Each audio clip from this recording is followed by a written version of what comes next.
¿Cuáles son los lineamientos fundamentales en la reforma del proceso civil en materia de prueba? Quizá algunas palabras generales primero de cuáles fueron las motivaciones o los lineamientos generales en materia de la reforma que se ha planteado al proceso civil. La primera es la de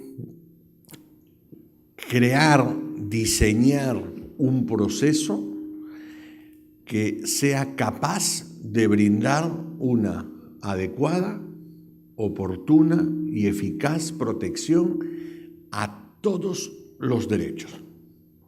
Ese es un mandato que da al legislador el constituyente cuando reconoce como principio de la función jurisdiccional el de la tutela jurisdiccional efectiva.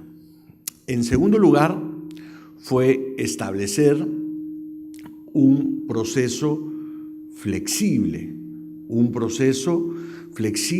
en el sentido que las reglas se vayan adecuando a los derechos fundamentales que guían al proceso y por lo tanto que el juez tenga facultades para poder adecuar en aquellos casos en los que se requiera adecuar las reglas procesales que el legislador pueda haber establecido con alguna previsión de generalidad, pero que podrían no ajustarse al caso concreto. En tercer lugar, es un proyecto antiformalista, en el sentido de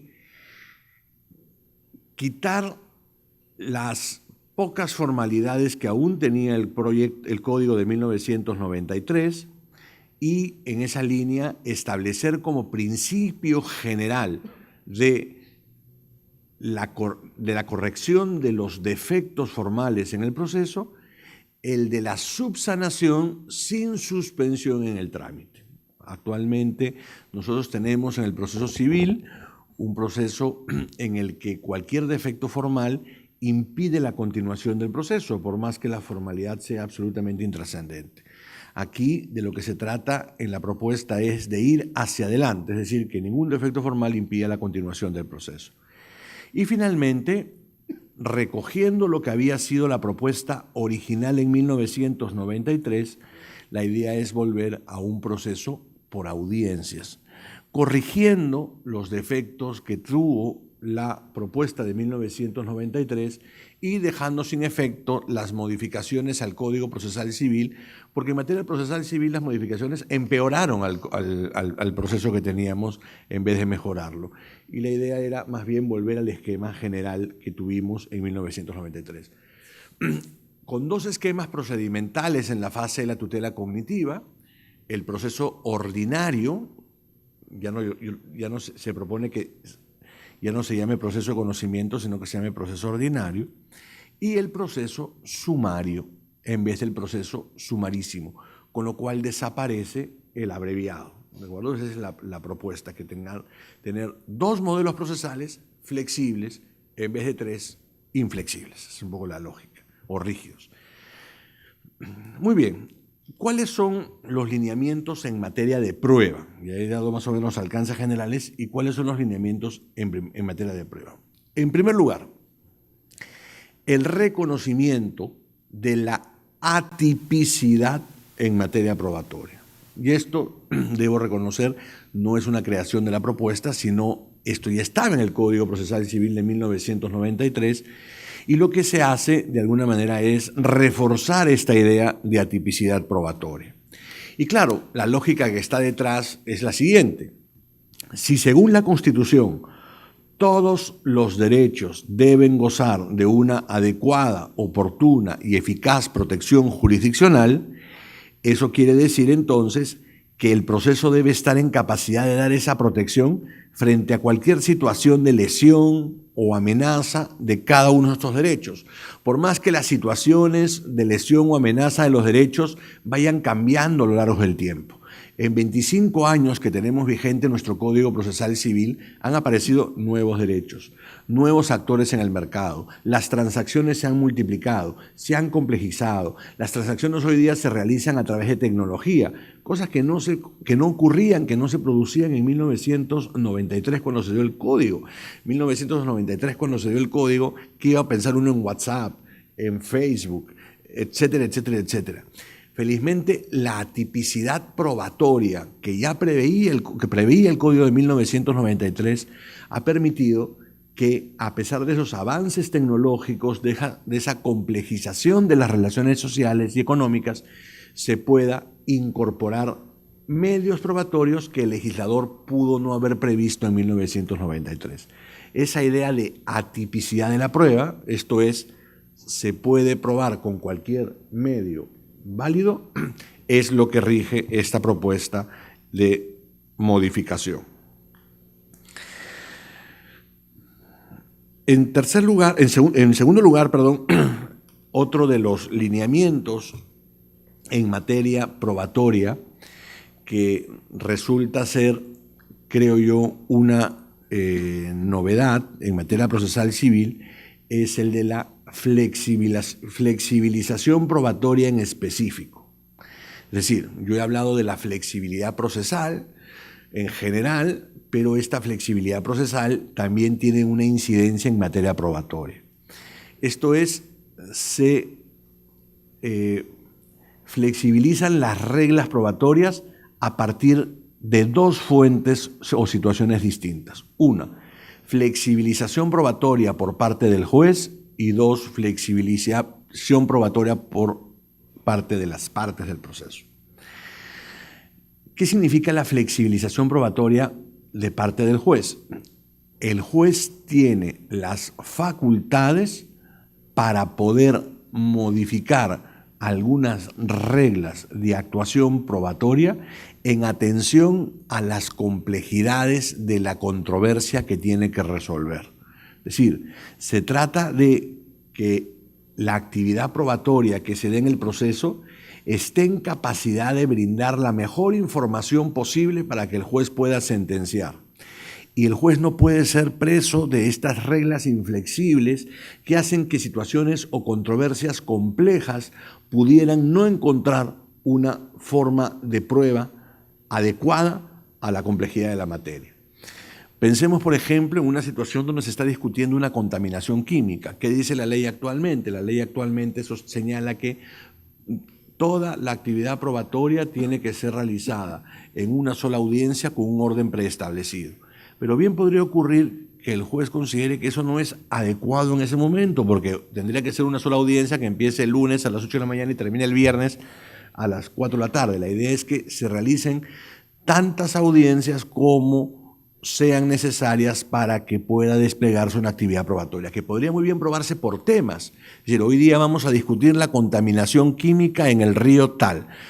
Hay 2 o 3 audiencias sobre la contaminación química en el río. Ahora se verán los efectos que tiene esa contaminación en los bosques. Muy bien, y se harán una serie de audiencias en materia de, es decir, flexibilizar, darle al juez la posibilidad de flexibilizar la actuación probatoria en atención a la complejidad del caso. Por supuesto que esto se hará en atención a la complejidad del caso, a la urgencia de lo que haya que resolver y finalmente a la tecnología o facilidad de las circunstancias probatorias que se requieran actuar. Pero también se incorpora dentro de esta línea de flexibilidad probatoria por parte del juez la controvertida carga probatoria dinámica de la prueba. Es decir, ¿en qué cosa consiste la carga probatoria dinámica? La ley establece una regla de juicio como carga de la prueba. Ustedes saben que detrás de la regla de juicio en el proceso civil está siempre la idea de que la carga de la prueba le corresponde a aquel que se encuentre en mejor posibilidad de acreditar un hecho. Y sobre la base de ese postulado, el legislador establece una regla de juicio, ¿no? La carga de la prueba. Pero podría ocurrir que en el caso concreto que el juez tiene ante sí, esa regla de juicio que el legislador ha establecido con carácter general y abstracto, resulte que no establezca la carga de la prueba para quien realmente esté en mejores condiciones de probarlo, sino para la otra parte.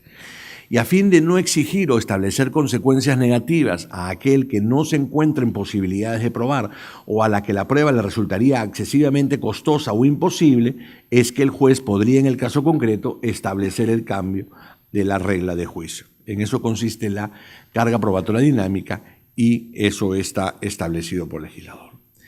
Pero eso es respecto a la flexibilidad de la prueba por parte del juez. También se establecen reglas de flexibilidad probatoria para las partes. Particularmente lo que se establece es la posibilidad de que las partes puedan pactar sobre reglas de prueba.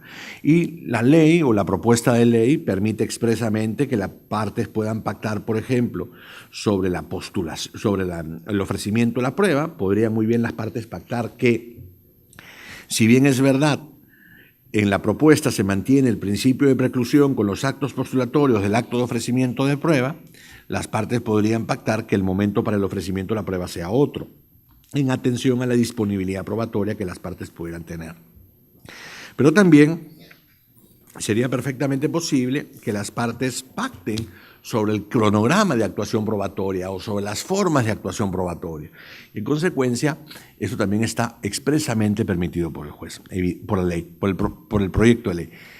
Pero es obvio que hay límites. Esto es, las partes, si hacen estos pactos al interior del proceso, el juez podría controlar estos pactos. Y podrían hacerlo por dos razones. Una, porque los pactos podrían generar una situación de inequidad y el pacto de las partes no puede romper con la igualdad que debe inspirar a las partes en el proceso civil. Y, en segundo lugar, las partes no pueden pactar sobre facultades del juez, ¿de acuerdo? Eso es algo que encuentra absolutamente fuera de los alcances de disposición de las partes. Voy entrando ya hacia el final con 3 puntos. 1.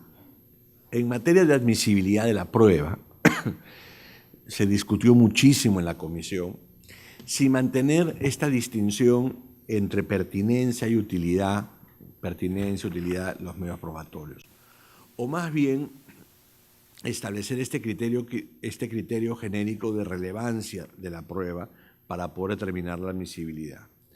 Y la comisión lo que optó fue por mantener los criterios de pertinencia y utilidad, porque eran criterios que ya estaban acentuados en la jurisprudencia y en la práctica nacional, con lo cual el juez, al momento de fijar los puntos controvertidos, deberá establecer, con base a la fijación de puntos controvertidos, qué medios probatorios admite sobre los juicios de relevancia y utilidad.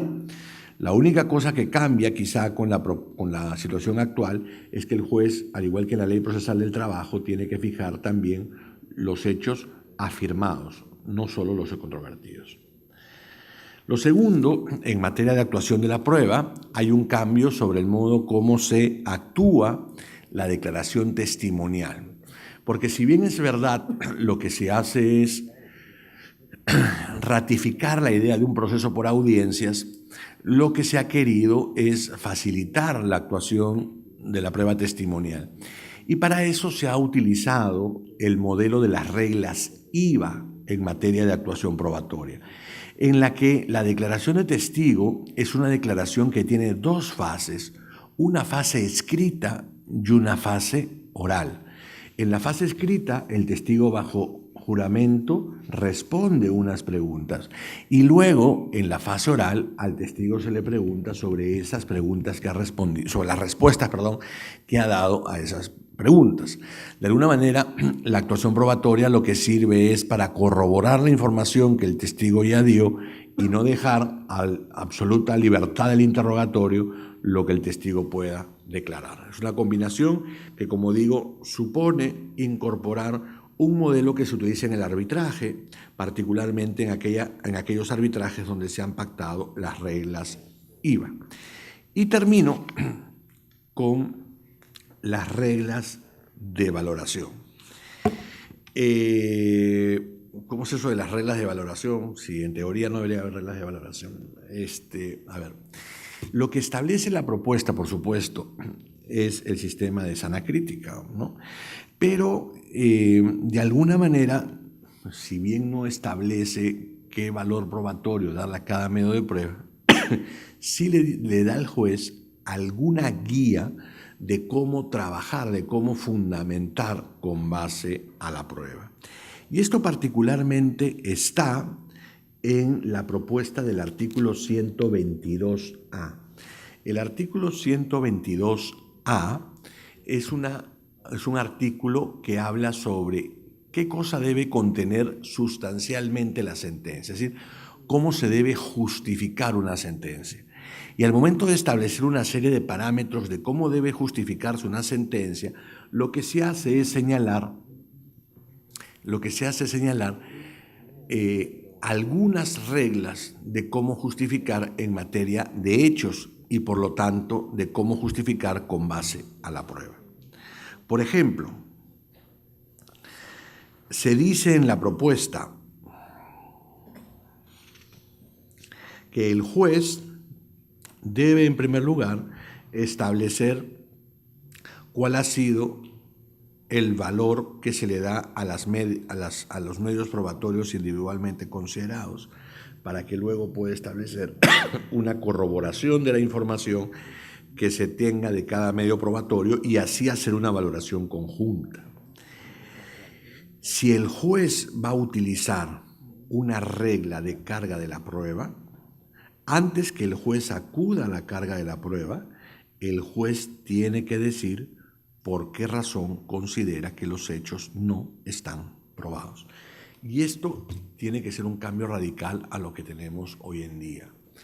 Hoy nosotros tenemos, si nosotros vemos una sentencia de un juzgado civil, vamos a ver que el considerando primero dice toda persona tiene derecho a la tutela judicial efectiva.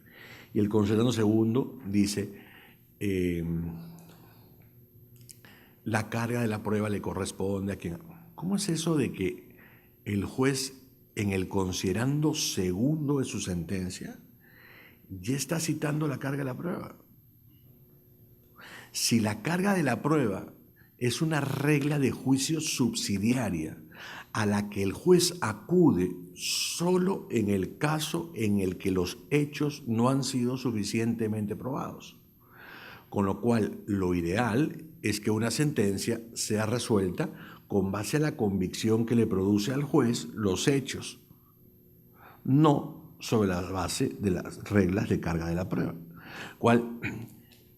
Por eso es que el proyecto lo que dice es, cuando el juez quiera usar una regla de juicio, tiene que decir por qué razón los medios probatorios que se actuaron no le generaron convicción. Y esto porque las reglas de carga de la prueba, como se usan en el Perú en el proceso civil, más que una regla de juicio, terminan siendo una regla de prejuicio. Y esa no es la finalidad de la carga de la prueba. Entonces, y por lo tanto, lo que hace es que el juez no justifique bien los hechos, porque es parte de la regla que debería ser subsidiaria. Entonces, aquí tenemos un serio problema en la justificación de los hechos en el proceso civil por un inadecuado uso de las reglas de carga de la prueba, que en vez de utilizarse al final del razonamiento del juez, se utiliza al inicio del razonamiento del juez.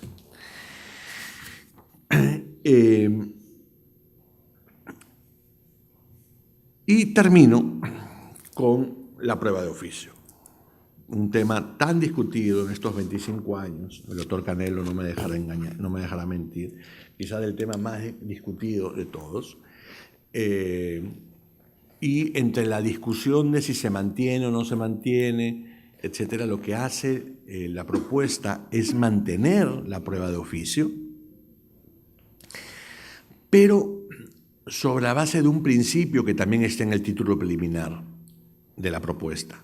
Es decir, se reconoce que los jueces tienen facultades de oficio siempre que al ejercerlas respeten los derechos fundamentales de las partes. Y entonces, si el juez considera que se va a incorporar un medio probatorio de oficio, así lo deberá decir para que las partes puedan defenderse sobre ese medio probatorio. Y además, una vez que el medio probatorio se incorpora, entonces las partes podrán plantear contra ese medio probatorio todos los mecanismos de defensa que consideren adecuados contra ese medio probatorio. No lo que venía pasando en algunos lugares, que los jueces consideraban que el medio probatorio que incorporaba era una especie de medio probatorio privilegiado. Y como era un medio probatorio que el juez había incorporado al proceso, las partes no podían plantear defensas contra él, cosa que es absolutamente inaceptable.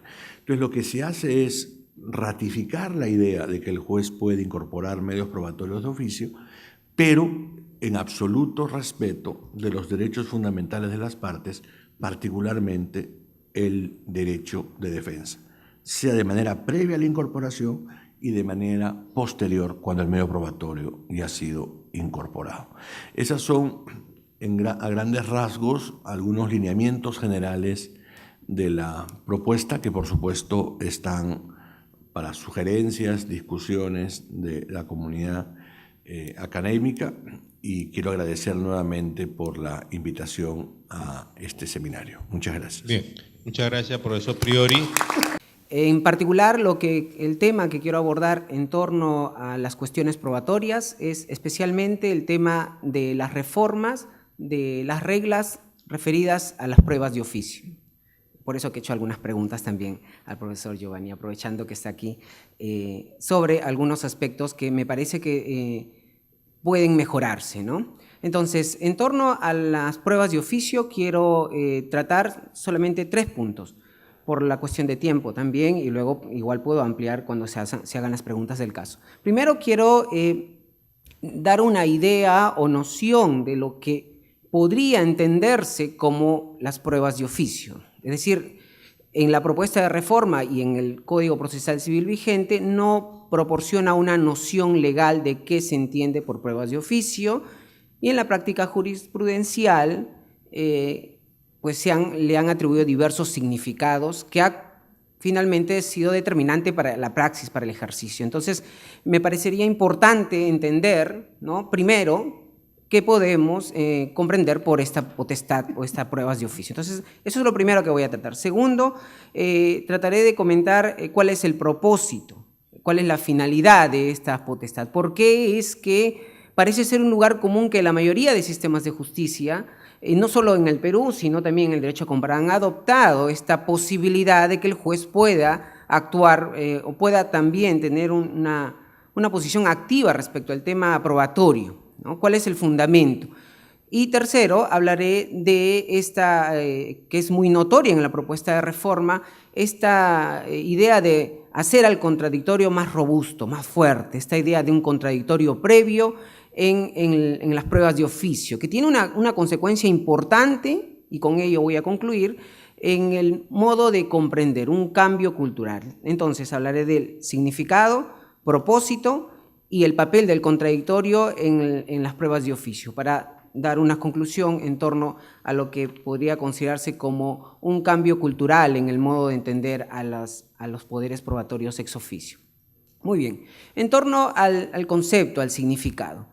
Ni el Código Procesal Civil vigente ni en la propuesta de reforma nos dicen qué exactamente es las pruebas de oficio. Nos dicen cómo funciona, ahora en la propuesta de reforma nos dicen cómo debe articularse, cuál es el procedimiento respetando el contradictorio, pero no nos dice de qué tratan las pruebas de oficio.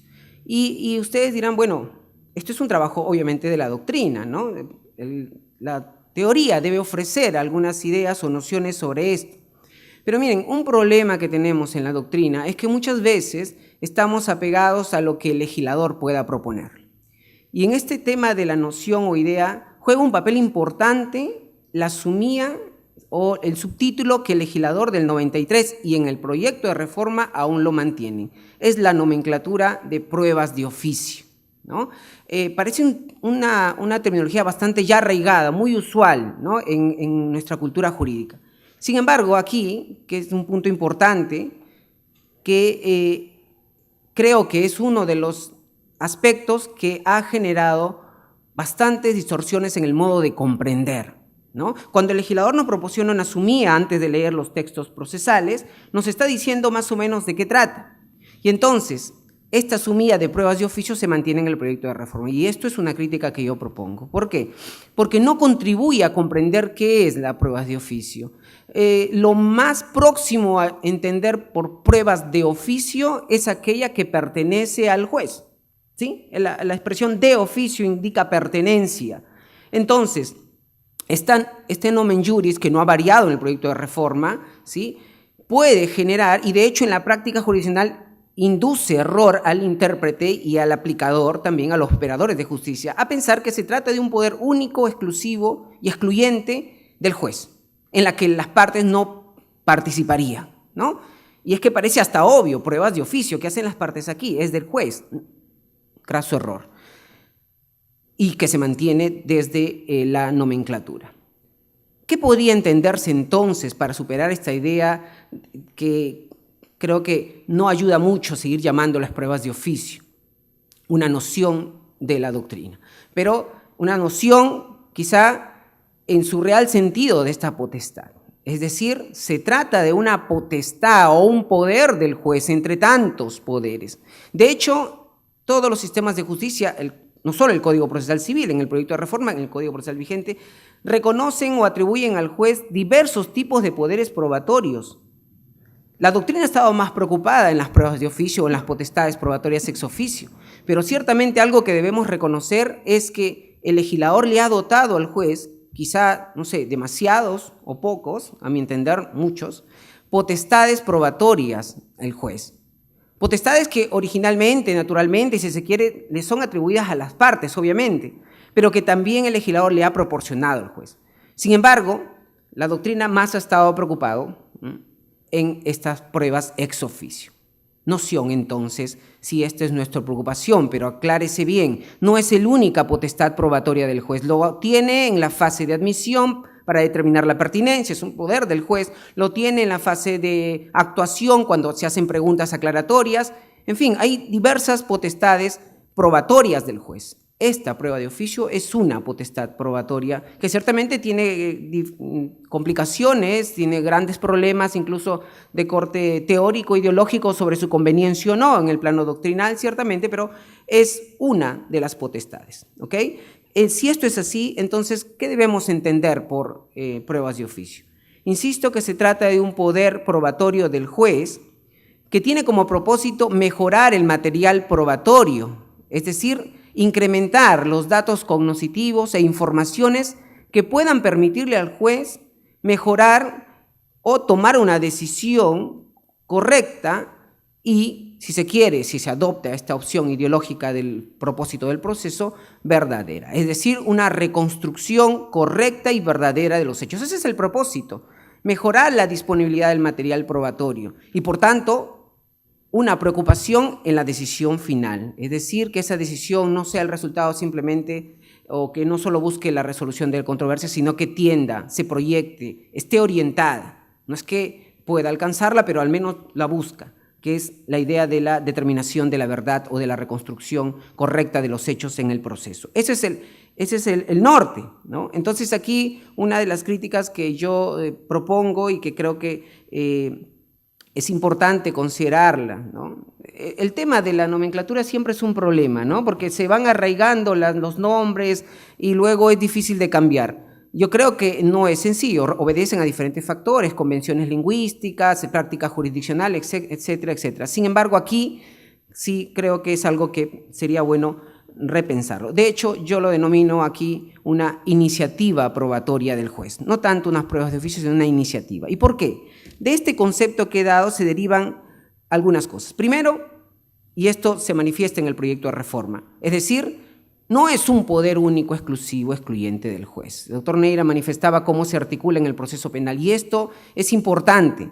¿Por qué? Porque hay una redefinición de lo que puede entenderse por pruebas de oficio, pero que en rigor es un poder probatorio ex oficio del juez, pero como una iniciativa. El juez no ordena, el juez no decreta, no dispone. El juez, como puede considerarse, le decía al profesor Giovanni en el lenguaje de la ley española, acuerda. Es una expresión un tanto más democrática, acuerda, no tanto ordena, ¿sí? Entonces, es una iniciativa. Luego, escuchando a las partes, toma la decisión.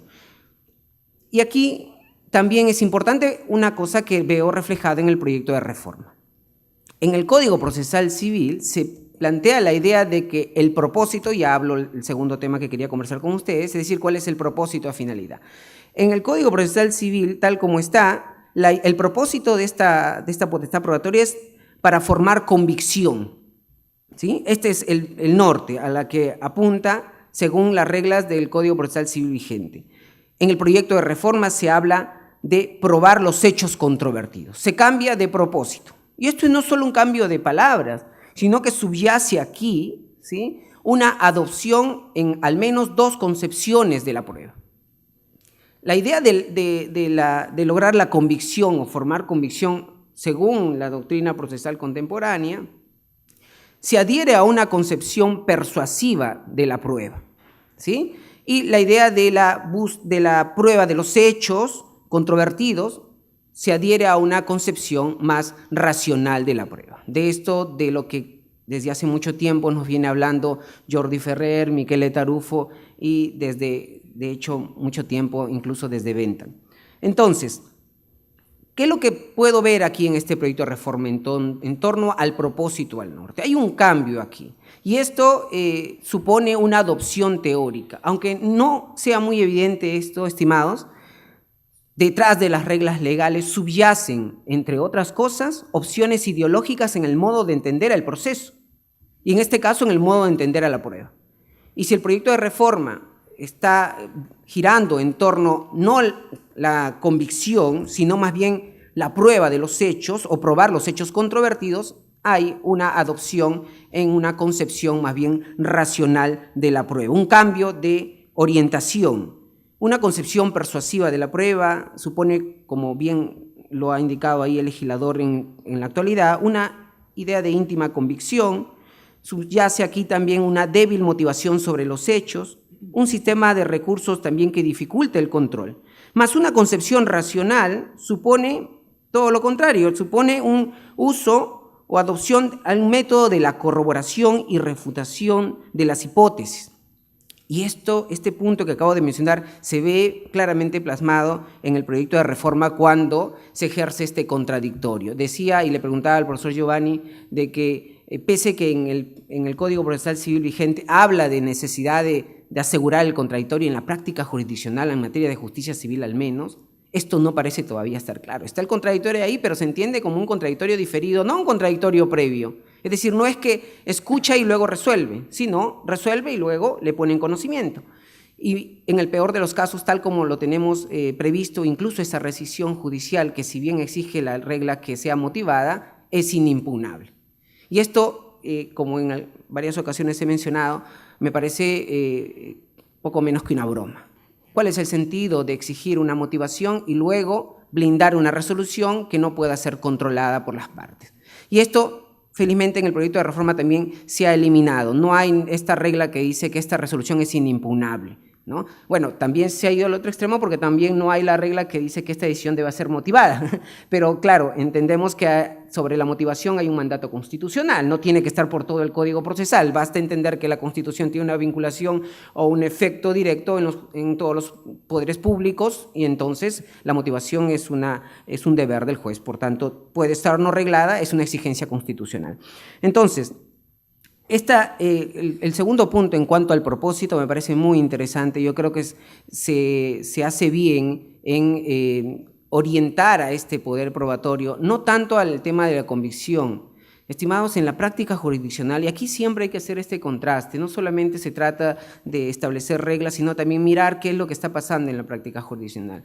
En materia de justicia civil, al menos, donde tengo cierta experiencia, aún en la judicatura, he podido ver que el uso de los poderes probatorios del juez, ex oficio sobre todo, es una excusa perfecta, entre otras cosas, para dilatar el proceso. Es una excusa perfecta para no tomar una decisión sobre el fondo rápido, es una excusa perfecta para todo aquello que no conduzca a la determinación de los hechos, es decir, una decisión final. Entonces, para controlar esta forma antojadiza de repente en la práctica jurisdiccional que a veces se ve, entonces están estableciéndose creo que criterios de control justificables, sobre todo en este poder que puede ser determinante, obviamente, para la decisión final. Tercer punto, el reforzamiento del contradictorio previo, ¿sí? Es necesario que se entienda de una vez que un Estado constitucional, ¿sí?, si acepta la idea de que un sistema de justicia o un proceso se le atribuye al juez potestades probatorias, incluso esta de oficio, es porque necesariamente se trata de un poder que debe ser articulado con la participación de las partes. No puede ser exclusivo, excluyente, único, por más que la denominación de oficio así nos induzca a ese error. No, es una potestad que debe ser acordada, que debe ser puesta en conocimiento. Y en el proyecto de reforma se hace bien en considerar aquí, pónganse en conocimiento al menos por 6 días, aunque quizá el plazo pudo haber sido menos. 6 días, una de las grandes críticas que se hace cuando se pretende incorporar el contradictorio es esto, que se puede dilatar el proceso, ¿no? Sí, por eso que me parece que 6 es mucho, puede hacerse quizá en un tiempo menor.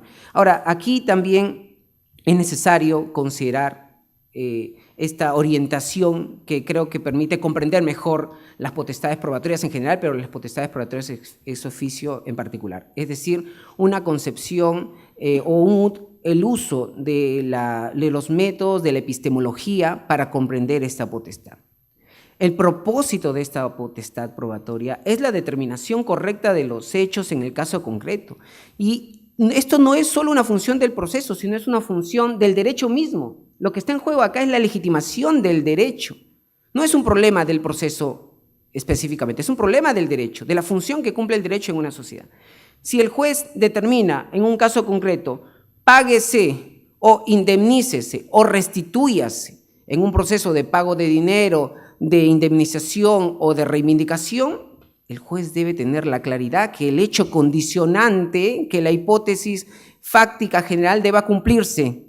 No puede concebirse que el juez establezca una consecuencia jurídica del derecho, no puede hablarse de una correcta aplicación del derecho si primero no tiene la claridad que los hechos sobre la cual va a generar esa consecuencia jurídica prevista por la ley se basen en hechos falsos.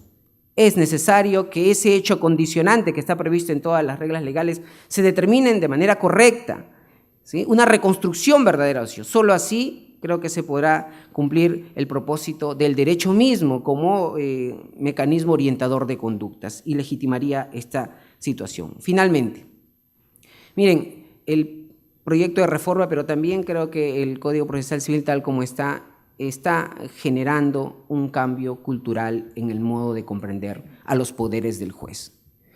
Es necesario, por un lado, que confiemos en los jueces, definitivamente. Es quien detenta el poder de la función jurisdiccional, de la función del sistema de justicia estatal, ¿no? Sí, es cierto, eso es necesario, ¿no? Como diría Piero Calamandri.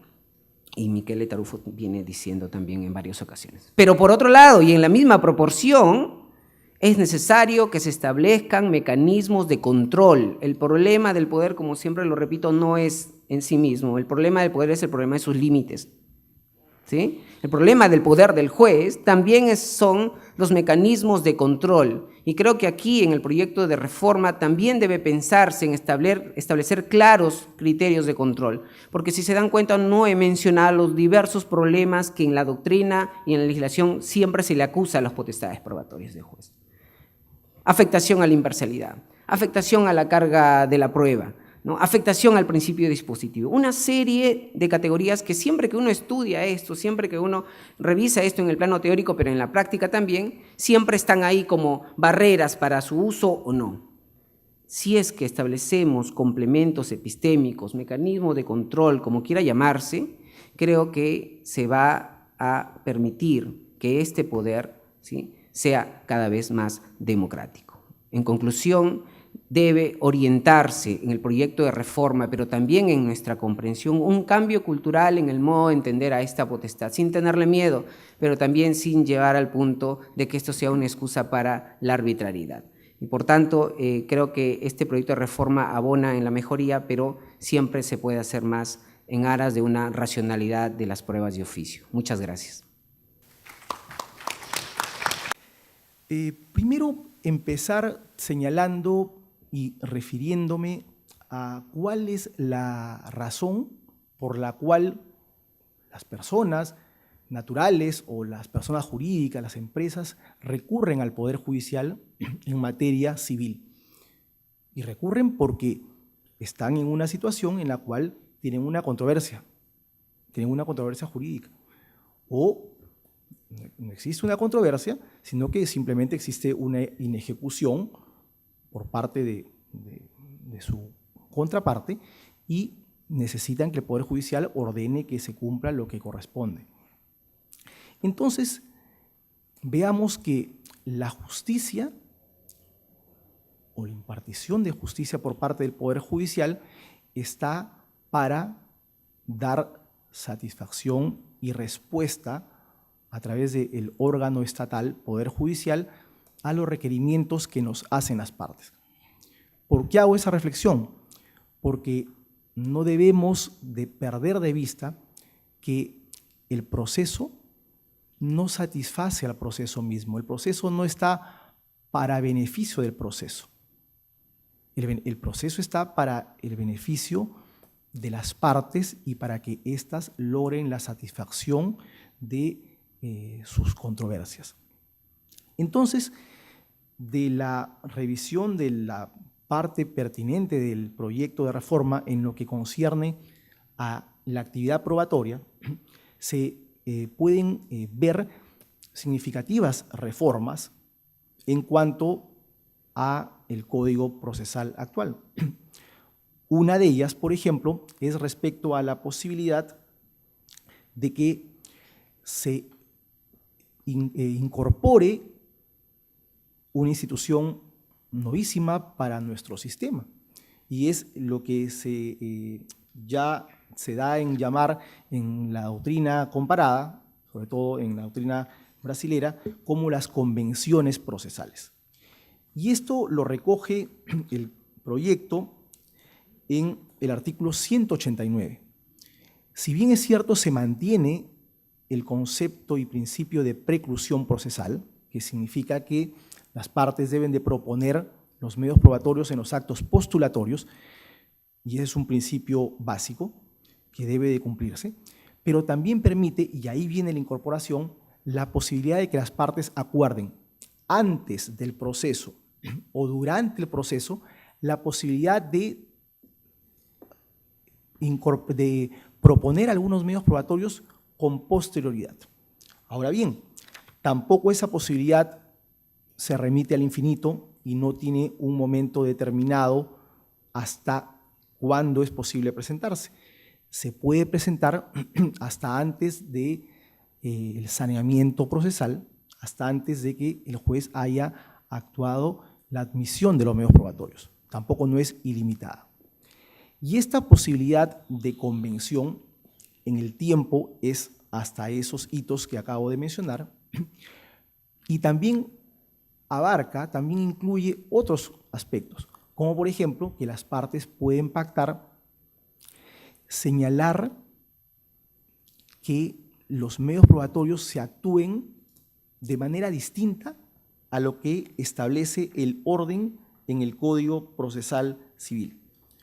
En la actualidad, ¿no?, por ejemplo, tenemos que nuestro Código Procesal Civil señala que primero se deben actuar las pericias. Pero si, por ejemplo, las partes acuerdan que ese orden no se cumpla, entonces el juez, primero hay que detallar también que el juez tiene que aprobar ese convenio. En caso que lo apruebe, entonces si las partes habían acordado que la primera prueba que se actúe no sea la declaración, perdón, no sea claro, ahí en esos casos el juez le dará la prioridad a la prueba que las partes hayan solicitado que se actúe primero. Y ya no será en este caso la que corresponde a de los testigos o de las partes, que son las últimas, y si es que considera las partes que primero debe de declararse los testigos o que primero debe declararse las partes, El juez de esa manera así lo considerará. En la actualidad eso no es posible, porque lo que mantiene el Código Procesal Civil es un modelo rígido, es un modelo absolutamente formal que establece un orden y una prelación, de tal manera que éstas no pueden de ninguna manera cambiarse, porque se señala en el Código Procesal Civil que estas reglas son de carácter vinculante y tienen que necesariamente cumplirse. De tal manera que la flexibilidad de la cual hablaba Giovanni es precisamente esta, entre otras más, que da la posibilidad a las partes a pactar determinados hechos, pactar determinadas actuaciones y el orden de ellas. Otro aspecto bastante importante es el tema de la oralidad. Giovanni, que es quien ha presidido esta comisión, también fue parte de la comisión que redactó lo que ahora es la nueva Ley Procesal de Trabajo. Hacia ya el año 2007, 2008, si mal no recuerdo, se formó una comisión para reformar la Ley 26636 y él formó parte de la comisión que redactó. Y precisamente esa comisión incorporó el sistema oral. Y en el sistema oral, como se viene aplicando con la nueva Ley Procesal de Trabajo, está dando buenos resultados. Entiendo que la propuesta de la oralización del proceso civil, como está en la reforma, es precisamente a raíz de los buenos resultados que ha venido dando en materia laboral. Ahora, lo que deberíamos preguntarnos es si es que resulta o va a resultar sencillo plantear y concretizar esto en materia procesal civil. ¿Y por qué lo digo?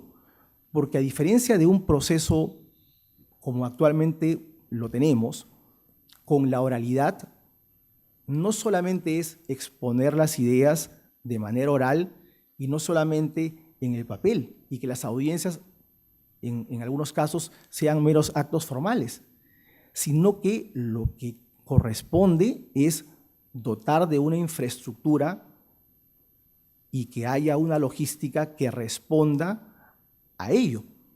Por ejemplo, en materia laboral, lo que tenemos son salas donde se desarrollan las audiencias. No es en el despacho del juez, a diferencia de una audiencia en materia procesal civil, donde las actuaciones son en el despacho del juez. En laboral no, y se entiende que con el proyecto de reforma, si se llega a concretizar en ese extremo, también tendría que ser de la misma manera. Y entre otras razones está en que este ambiente tiene que estar acondicionado para tal efecto. Tiene que haber equipo de audio, equipo de video que logre grabar todo lo que ocurre en la audiencia.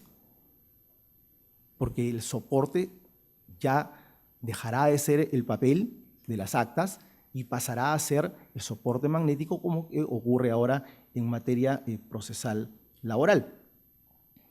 Eso me parece un avance, un paso adelante, pero lo que habría que ver es la posibilidad del presupuesto por parte del Ejecutivo a concretizar esta parte de la reforma, que obviamente agilizaría el proceso, que entre otros aspectos que conlleva a que la oralidad sea mucho mejor, está, por ejemplo, en el tema de las declaraciones. ¿Qué es lo que ocurre ahora? Uno tiene que presentar en los actos postulatorios los pliegos, una relación de preguntas, incluso con una forma de preguntar para que diga sí, así lo dice el código. Con este proyecto de reforma solamente se dirá que se está planteando como medio probatorio, se está ofreciendo como medio probatorio la declaración de la parte demandada. La parte demandada también puede ofrecer la declaración de la parte demandante. Mutuamente se pueden ofrecer las declaraciones. Puede ofrecer declaraciones testimoniales.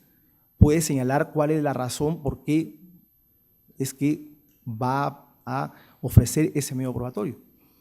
Pero siempre tiene que presentar el pliego de preguntas. por escrito. Y se han dado situaciones que también he visto en la práctica, que incluso un juez dejó sin efecto un medio probatorio previamente admitido porque, aunque no me lo van a creer, porque el pliego no estaba sellado y firmado por el abogado. Entonces, aunque parezca risible, ese medio probatorio nunca se llegó a actuar por esa deficiencia. Y eso es otra de los aspectos que el proyecto de reforma también evita. Evita nulidades por cuestiones intrascendentes y evita precisamente que situaciones como estas, en las cuales no se haya cumplido con la formalidad, pero que bien pueden cumplir con su finalidad, sigan adelante y no sean objeto de una nulidad. Entonces, en un proceso oral, la prueba se va a actuar de manera directa y no a través de la lectura de las preguntas previamente escritas.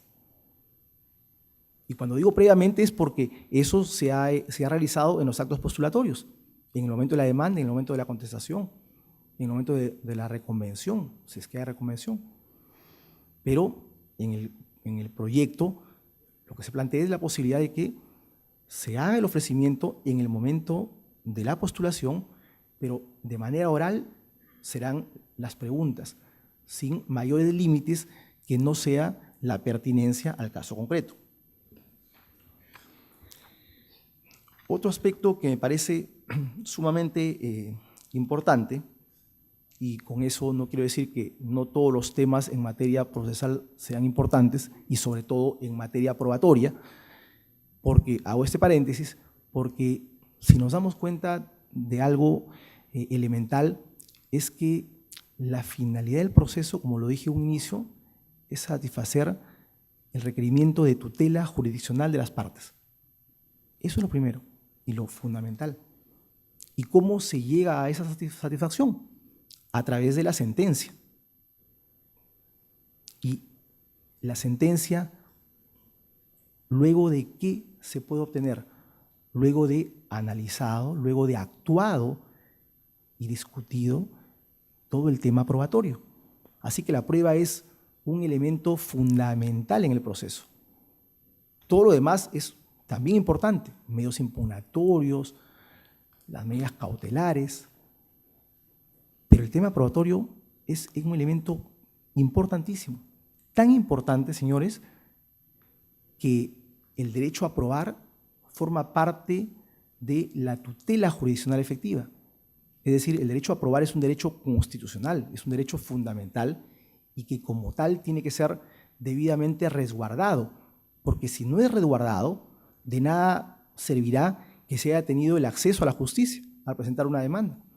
De nada bastará con que se haya admitido a trámite el proceso, si es que no se le da la regulación adecuada a los medios probatorios. Un tema que tiene que ver con esto, con la admisibilidad del medio probatorio que señalaba hace un momento, es los conceptos que propone el proyecto, y es el de pertinencia y de utilidad.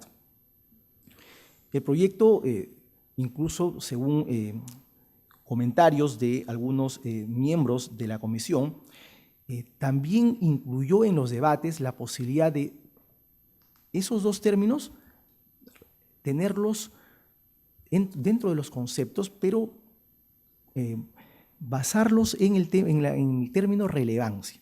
Es decir, que se admitan aquellos medios probatorios que sean relevantes.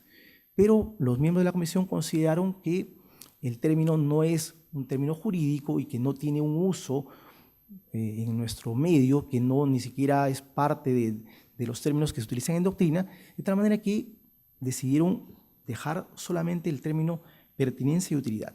Entonces, ¿cuándo un medio probatorio es admitido? Cuando tiene pertinencia y cuando tiene utilidad. Y tendrá pertinencia cuando tiene relación con lo alegado por las partes. Si lo alegado por la parte demandante es X y el medio probatorio no va por ese mismo sentido, sino va por el sentido Y, entonces, ¿cuál es la pertinencia de incorporar ese medio probatorio en el proceso? No tiene mayor relación, porque no es lo que ha señalado en sus fundamentos. Y respecto a la utilidad, es lo relacionado a que se debe de probar un hecho controvertido. Es decir, si ya las partes están de acuerdo en algunos casos, en algunos hechos, entonces, si un medio probatorio tiene la intención de probar un hecho que ambas partes aceptan, entonces es absolutamente inútil y por tanto no debe ser aceptado, porque la prueba tiene por finalidad únicamente poder tener y darle al juez la posibilidad de que respecto a situaciones en controversia, en que las partes no se han puesto de acuerdo, pueda a partir de ahí tener una convicción de esos hechos controvertidos y llegar a lo que se conoce como la verdad. Respecto a lo que señalábamos en nuestra pregunta, que dice el doctor Alfaro, de la prueba de oficio, en la prueba de oficio hay algo que me parece que pudiera mejorarse, y es lo que fue parte de la pregunta, reitero, y es que el proyecto no debería haber dejado de lado la posibilidad de señalar de manera taxativa en el articulado que las pruebas de oficio no suplen a la actividad de las partes, porque señalé también que pese a que ahora está así regulado, incluso hay jueces que salen de eso y no lo toman en cuenta y actúan algunas, como prueba de oficio, algunas pruebas que realmente no guardan con esa relación y se nota evidentemente que lo que estarían haciendo sería, yo entiendo y creo honestamente que no lo hacen con la finalidad de suplir la defensa de la otra parte, pero en la realidad se ve que había una deficiencia y que la estaría supliendo, lo cual está proscrito porque el juez es un tercero imparcial que no tendría por qué querer que precisamente se actúe sobre algo que no ha sido planteado por la otra parte y que evidentemente con esta prueba de oficio se estaría supliendo.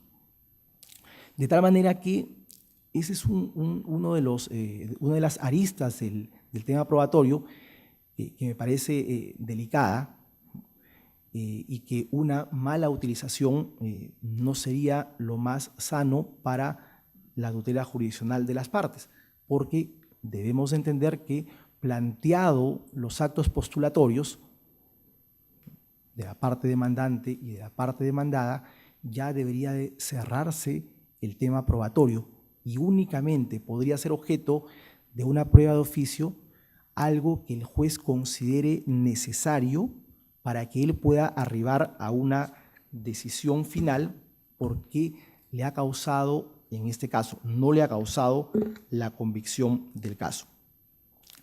El proyecto señala también, respecto a la prueba de oficio, que el juez debe informar previamente a las partes la necesidad de incorporar. Pero lo que no dice, y podría ser objeto de interpretaciones disímiles, es si es que informar a las partes sobre la necesidad de incorporar implica también la obligación del juez o el deber del juez de motivar cuál es la razón por la que considera necesario y útil esa incorporación.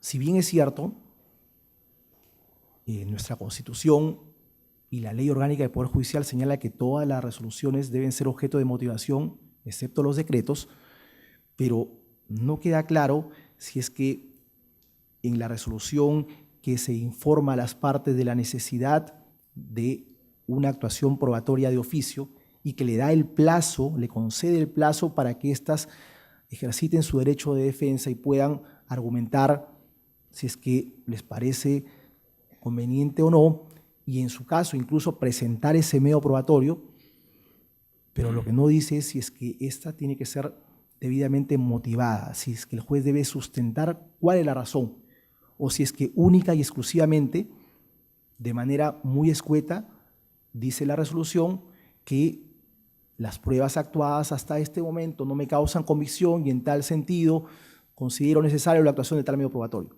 Eso parece una frase cliché y no respondería a los estándares de motivación.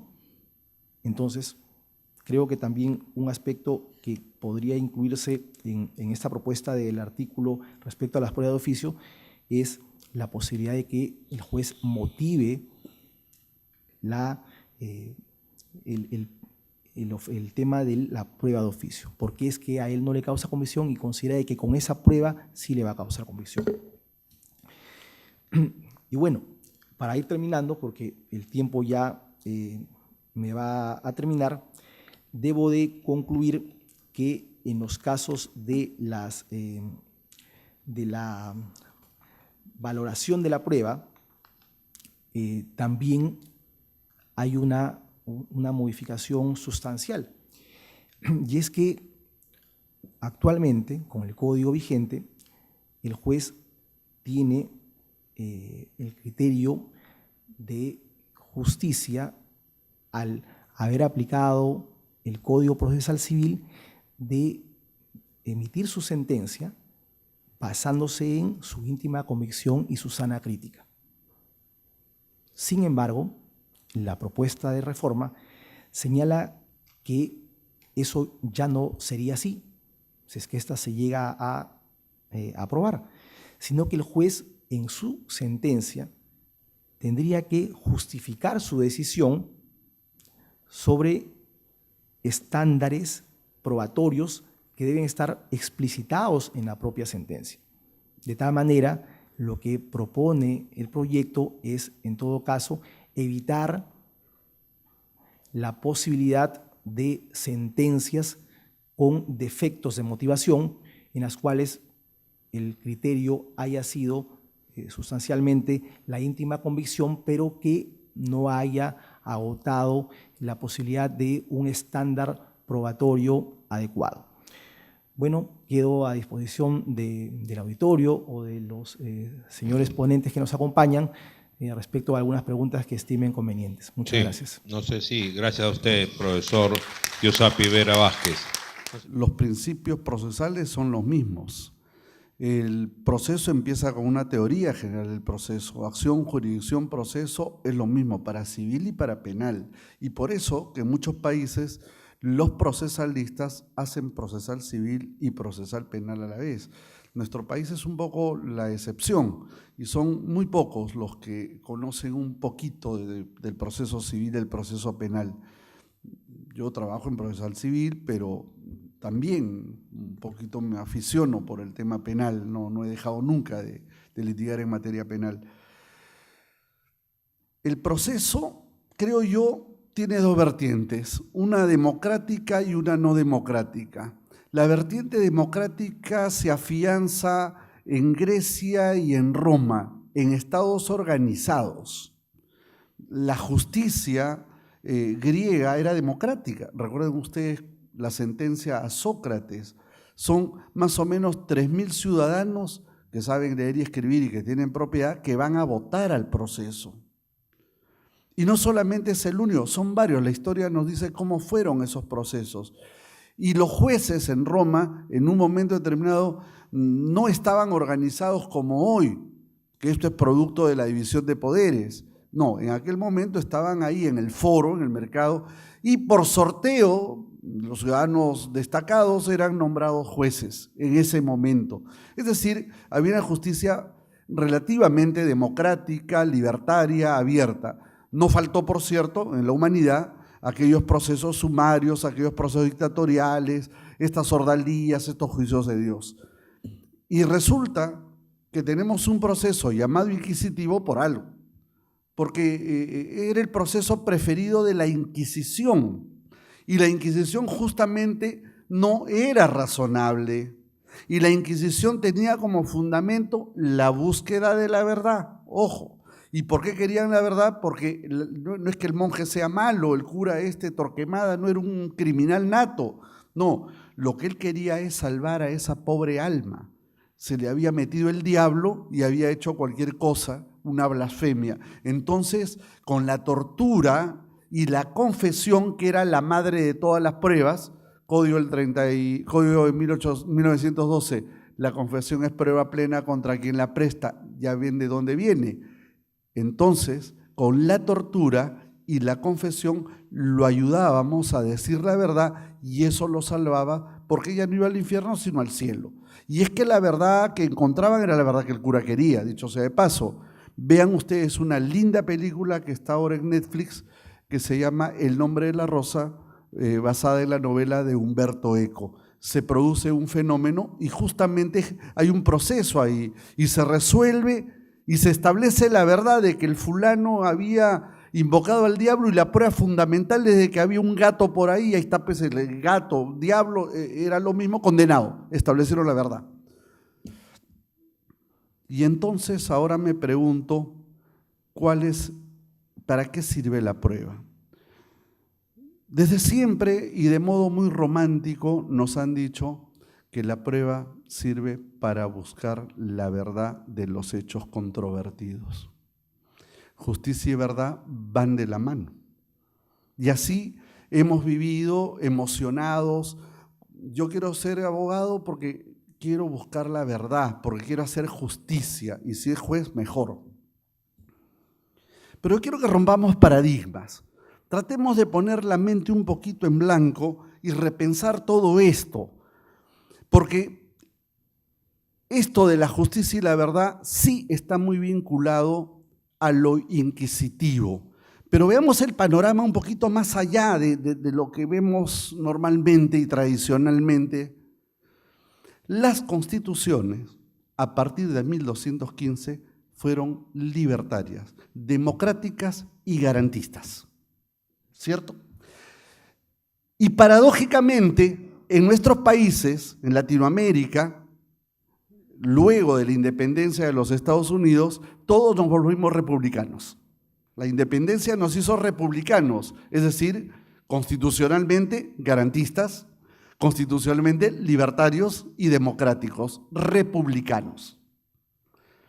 Y los códigos procesales, bueno, el Código Procesal Penal, hasta hace poco, y hoy todavía en Lima, sigue siendo un código inquisitivo, ¿cierto? El modelo inquisitivo que se instauró en los códigos antiguos es inquisitivo justamente porque el juez inquiriere, el juez instructor, el juez que investiga y el juez que resuelve. Pronto aparece este modelo acusatorio y que ahora pretendemos tener un modelo acusatorio mixto, en fin, pero ahí lo tenemos. Pero mientras en materia penal se ha dejado de lado lo inquisitivo por un modelo acusatorio, por lo menos para decirlo formalmente, en civil, de un modelo más o menos dispositivista, que era el Código de 1912, hemos pasado a un modelo francamente inquisitivo, que es el del 2003. Del 93. Es paradójico, ¿cierto? Mientras las constituciones son republicanas, los códigos son inquisitivos. Y luego, mientras lo penal deja de ser inquisitivo, procesal se introduce hacia lo inquisitivo. Yo quiero digo, mente en blanco, rompamos paradigmas, porque si partimos de justicia y verdad, vamos a tener una conclusión. Y yo creo que eso es un tema ideológico, como aquí se ha señalado por el doctor, pero yo creo que ideológico en el sentido verdaderamente político, y lo voy a tratar de explicar brevemente.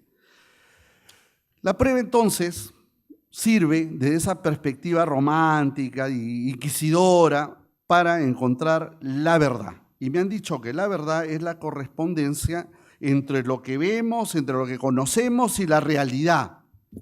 Bueno, mi primo que se fue a sacar su brevete no tenía correspondencia entre la realidad y lo que pensaba, porque cuando le hicieron un test se confundió los colores y él no sabía que era daltónico. O sea, su correspondencia entre la realidad y lo que él veía, lo que él conocía, no interesaba. Y si nosotros nos introducimos a determinar qué es la verdad, reflexionen, nadie sabe qué es la verdad. Solo la sabe Dios. Y eso lo dijo el mismo Carneluti en Miserias del Proceso Penal. Y esa es la miseria del juez, que siendo humano le han dado una tarea perfecta, siendo él imperfecto, siendo él una parte. Es hombre, es mujer. Siempre somos parte de, nunca vemos todo, no vemos todos los espectros, no tenemos todo, no sentimos todos los olores, no vemos todos los colores, y eso es lo cartesiano. ¿Recuerdan? Bien, en esa línea entonces, siendo imperfecto, le dan una tarea divina que es encontrar la verdad y hacer justicia. Qué complejo, ¿no? Por eso Carneluti en ese opúsculo dice, en todos los juzgados, para que Dios ayude, siempre hay un crucifijo, por algo. Pero resulta entonces que este tema de la verdad me lleva a tratar de definirla, por lo menos mínimamente. Y eso nos lleva a cómo conoce el hombre. Para saber esa verdad hay que conocer. Y hay profundos estudios epistemológicos. Y si nosotros vemos desde los presocráticos hasta los de la Escuela de Viena, que ahora hablan de la semiología, vamos a encontrar teorías desde la tabula rasa a las ideas innatas, y hasta hoy no nos ponemos de acuerdo cómo conoce el hombre. No hay forma de saberlo. Claro, ustedes me dirán, hay nociones que todos… Yo les pregunto, ¿qué es el tiempo? Todos sabemos qué es el tiempo. Es elemental. Yo llego tarde y no he respetado el tiempo, pero definamos el tiempo. No hay forma de definir el tiempo. No hay forma de definir la verdad. Entonces, ¿de qué verdad hablamos? Y me dijeron entonces los procesalistas más agudos, no, pues es que hay una verdad material y hay una verdad formal. Y algunos más astutos dijeron, y hay una verdad verdadera.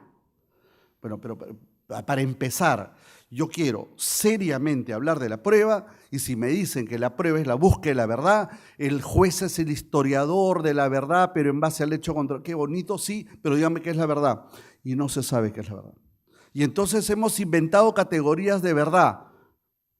Verdad formal, verdad material, verdad verdadera. ¿Qué es esto? La verdad es una sola. No me confundan. ¿Y no será acaso que en el proceso no es que buscamos la verdad? Porque la verdad la tiene cada quien. Cada quien tendrá su verdad. Y el juez también tiene su afán de justicia. Él cree que es así. ¿Cuántas veces se han equivocado los jueces?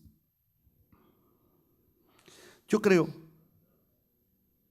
que el proceso y la prueba sirven para una finalidad mucho más sencilla y concreta y humana, que es resolver el conflicto. Un método pacífico que nos permite resolver el conflicto. ¿Tú has conocido a mi padre? Ha sido magistrado. Un hombre bueno, un hombre querido, ¿cierto? Un modelo de juez al que Vescovi llamaría… ¿Quién es el juez? Dice Vescovi, el hombre bueno. Yo creo que mi padre es un hombre bueno, muy querido, profesor sanmarquino de muchos años, sigue trabajando, tiene 87 años, muy honesto, y dictó sentencias, porque estuvo de magistrado.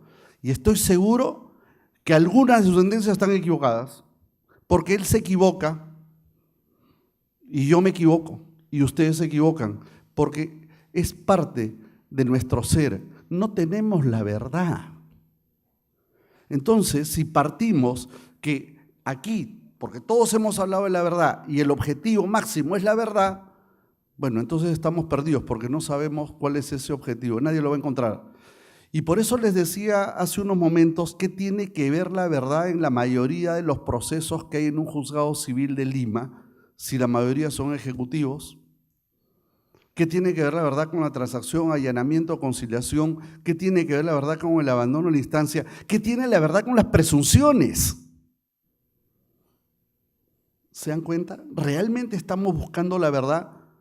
Y les digo, por favor, pongamos un poquito la mente en blanco para poder entender esta otra posición, porque si no, no la entendemos.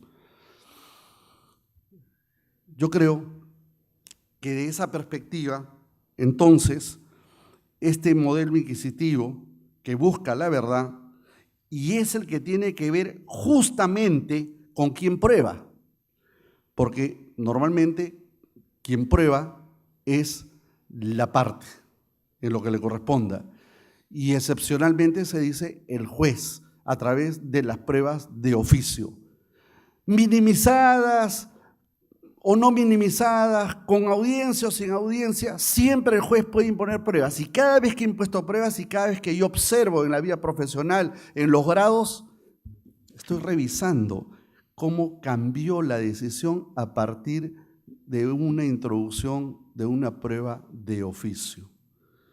Si nosotros creemos que el proceso debe ser y la actuación del juez imparcial, independiente, imparcial, ¿qué hace dictando pruebas de oficio?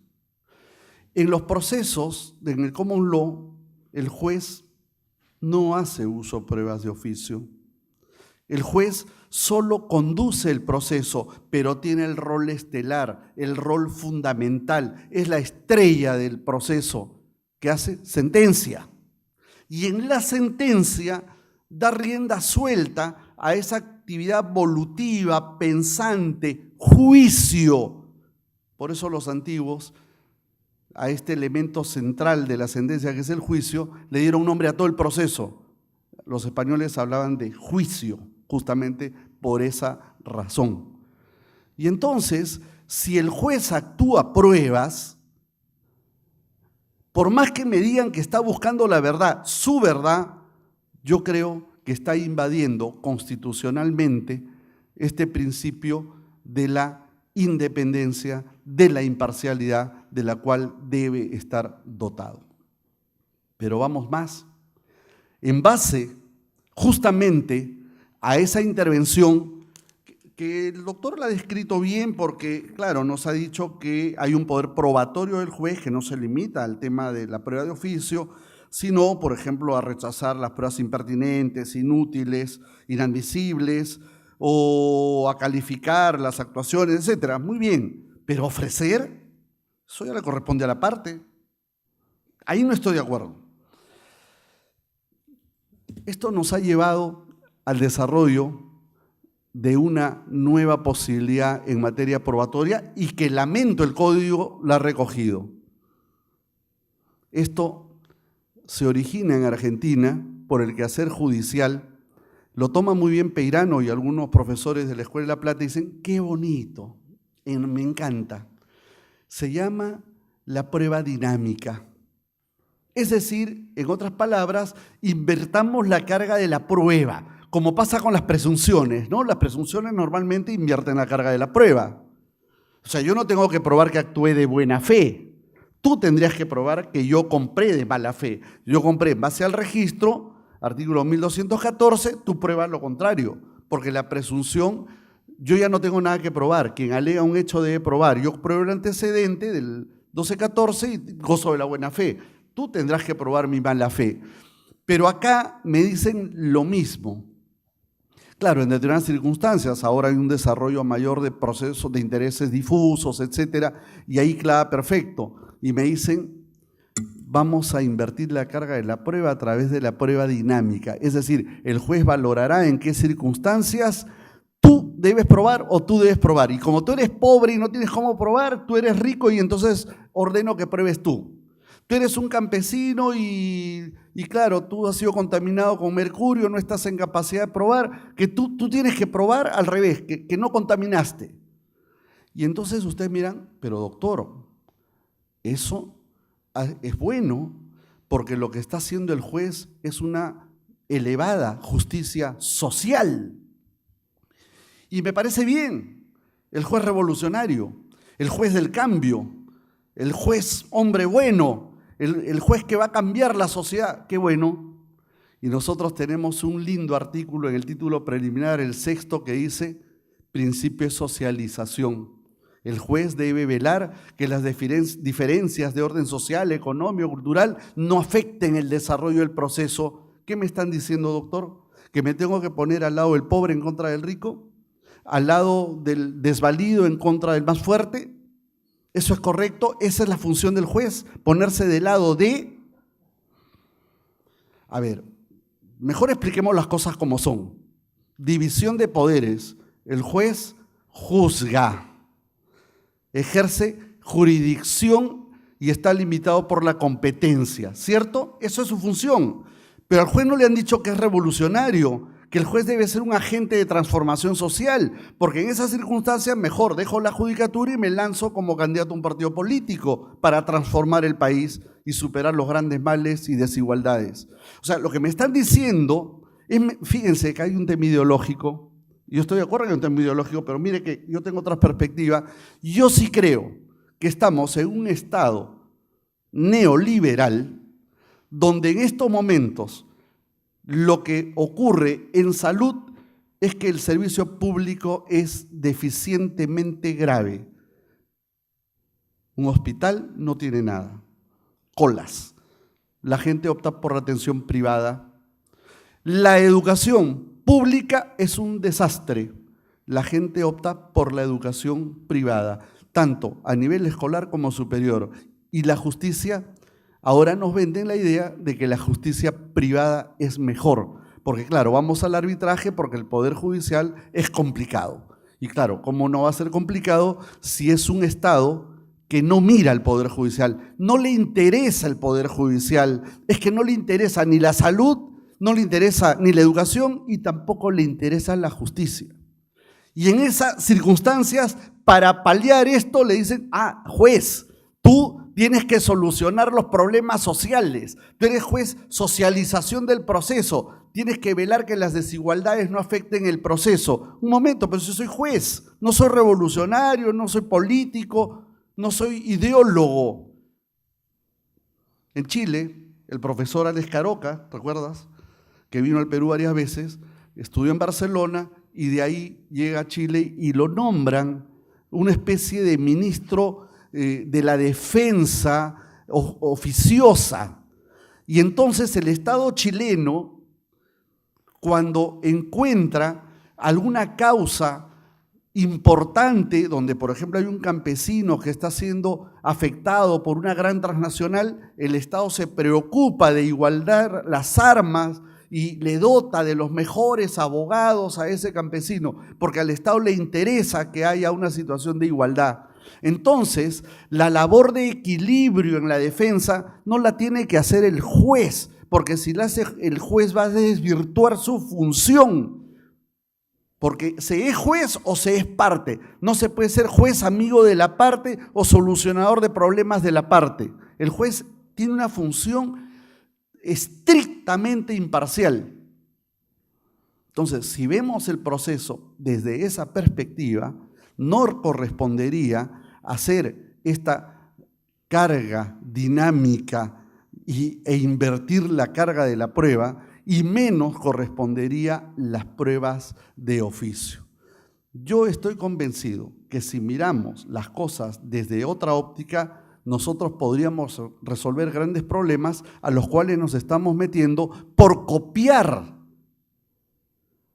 instituciones que en otros países pueden funcionar muy bien. El caso de la oralidad en Uruguay funciona porque es Uruguay, pero no funciona ni en Argentina, no funciona ni en Colombia, ni en ningún otro país. Los invito al Congreso Internacional de Derecho Procesal que va a haber en la Universidad de Lima en septiembre. Van a venir Jairo Parra, Ramos Méndez de España, va a venir Montero Aroca, Alvarado Belloso. Va a ser el encuentro de dos posiciones y va a ser pues monumental lo que va a pasar ahí. Pero lo que quiero es que veamos las cosas con otra perspectiva. Decía que la oralidad se unía al concepto de verdad. Sí, pues, porque oralidad y verdad supuestamente van de la mano. La verdadera forma de administrar justicia, repito, como dijo Vescovi. Pero vean la oralidad. ¿Qué está pasando con la oralidad en todos nuestros países? ¿Acaso no es más sincero reflexionar en llevar en materia civil por lo menos un proceso escrito donde lo que se discute son temas patrimoniales? Repito, de todos los procesos que mencioné, ejecutivos, donde hay abandono, donde hay presunciones, que tiene que ver la verdad con todo eso. y los poquitos que existen, encima tenemos este tema de la oralidad. Miren cómo estamos de complicados. ¿Ustedes creen que a un juez con 6.000 causas, porque los hay, con 6.000 expedientes, le interesa la búsqueda de la verdad? No pueden ni resolver cientos de ellos y va a estar pensando en la verdad. Señores, legislemos en base a realidades y rompamos esos paradigmas que tenemos. Señores, Galileo fue condenado por la iglesia y él tenía razón, pero lo obligaron a confesar de que está equivocado. No nos equivoquemos, miremos las cosas con la flexibilidad de la ciencia y de la realidad. El derecho no es copiar normas extranjeras, no es copiar códigos modelos, el derecho es ver nuestra realidad. El Perú es un país distinto, rico, y se pone pobre porque queremos. Luchemos porque no sea así. Gracias.